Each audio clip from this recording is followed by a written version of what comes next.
and that's when we started talking. Okay. So no interaction up to that point. Not really. No, she didn't really. I mean, other than just hi, thank you. Like the first night when we were in there, after she came out of the shower, Leonard told her that Tony would have to come back and come in and do the bond paperwork with her, and she was happy to be home. Thanks.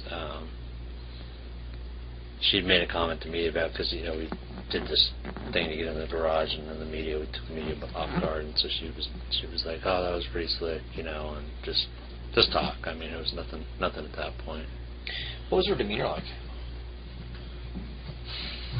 Like a happy-go-lucky person. I mean, no. Was she a grieving mother? Not at all. Not at all. Nothing as far as any reaction to anything. I mean, Cindy had a lot of stuff that I would assume wasn't there when Casey went to jail. Stuff that she had collected, people sending pictures, new pictures, posters, things that were kind of all over when we were sitting in the living room. And I mean, there was nothing. There was nothing like, oh, that's cute, that's going to be nice. I mean, there's no reaction. I miss my daughter. Nothing about Kaylee at all. Okay. Did Casey discuss anything with anybody those first couple of days when Lee and Cindy was back in the vehicle with her? Did she say anything? Discuss anything? Not in the ride with them. No.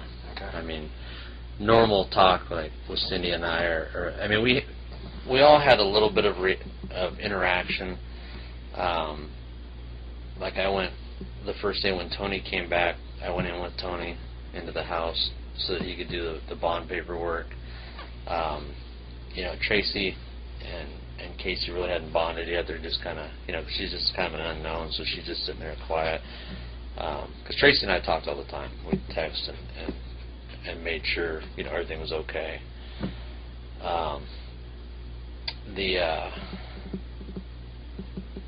There really was no, nothing out of the ordinary. Absent the fact that she has a missing girl, I mean, there was a normal thing. She made some food for Tony. Tony ate. Who, Casey did? Yeah. Okay. I mean, Cindy made the dinner, but she made a plate for Tony, and then Cindy brought me out some brownies, and then that comes in later when we were joking about the brownies, and then Casey made me some brownies later in the week. But I mean, it was just nothing as far as Kaylee or as far as talking about anything at that time. Now, were you present when Leonard confronted Casey? Yes. Tell us about that. I want to say maybe, well, I don't know. I don't remember whether it was Sunday night or Monday night. I'm not sure the evening. It was during the evening time.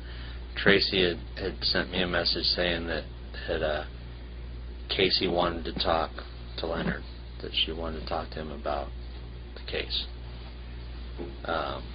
So I didn't want to go in before I told Leonard, we'll just go in there and talk to him. He goes, no, just come in with me, So we both went in, and it was Cindy, Leonard, me, and then Tracy kind of stayed out of it in the other room, and then she came out to the kitchen at one point. But, I mean, she was there, but, trying not to be in the room. Because I didn't want him to address some of the things like he did, but Leonard, he has a certain way to do it. So, I mean, he came out just real hardball with, I didn't come 3,000 miles to listen to BS and lies, I'm going to tell you right now, you start lying to me, I don't even want to hear it, You're going to tell me the truth if you're going to tell me anything, or I don't even want to talk to you.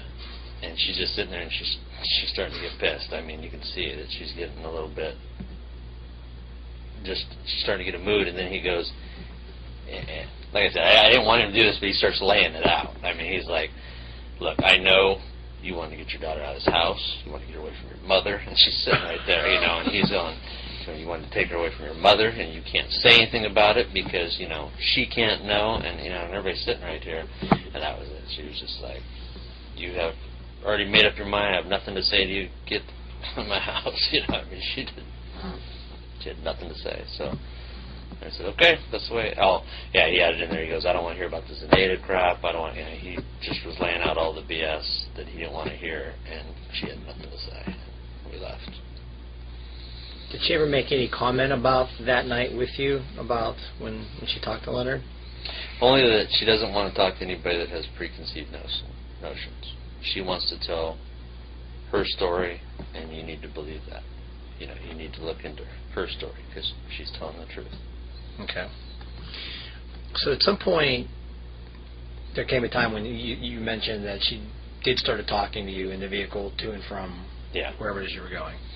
Well, and some of that Tracy had helped too. Tracy had been, while they were talking, and while Tracy and I are talking, she was telling her that, Rob's not like Leonard, that's why Leonard does.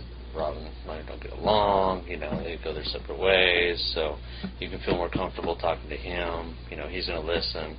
Because, honestly, for a long time, I really wanted to believe that Kaylee was alive. There was a whole scenario that, in my head, I'm thinking, okay, you want to get her away from your controlling mom, and you put her with somebody, and she's safe, but you don't want to say anything, so I'm fine with that, I'm thinking that, okay, that's making sense. I can understand that. And who are you going to tell? Because you can't tell your mom, because that's the whole reason you got her out. So she's trying to tell her that, he'll listen. If there's anybody that can find these people, he'll do it.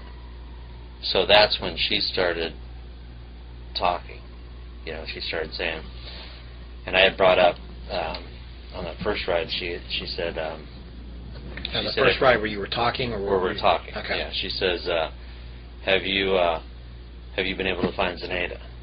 And I said, well, no. I said, now, what do you think about this, are you worried about Jose? We talk about this? And she said, I don't care about Jose, just, I want you to find these people for me.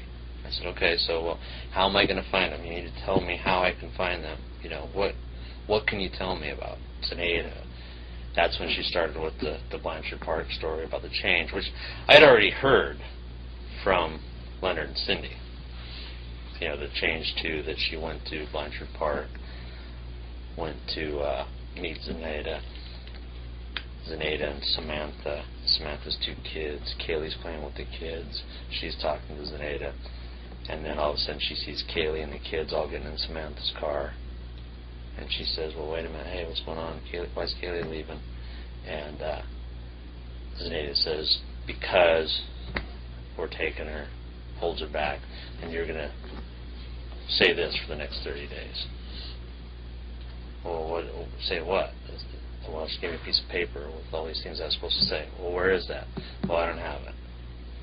Okay, well, you tell me more about the incident, more about Zenaida. Well, is she married? No. Does she have any kids? No. Samantha. Well, I don't know Samantha's last name. I don't think it's the same as Zenaida's. She's feeding into this new story that, I personally feel is not true. Obviously, I don't think these people really exist. I believe that she's taking pieces of things and putting it together to form this lie. But that's my own opinion. So she wanted you to find. The initial she wants me to find. She wanted you to find these people. Find them, yes. Now, where was she sitting when you were driving? She would sit. Okay, that's a whole other thing. I was driving in the driver's seat, and she would sit in the middle, right behind me. And one of the things I started to do was when we first started to talk, we called it the sunglass game. Tracy and I made a joke about it because I would take off my sunglasses and look at her in the mirror, and then she would take off hers and start smiling, and we would just be talking, And I played it up. I believed her, and anything you tell me is golden, and I'm here for you.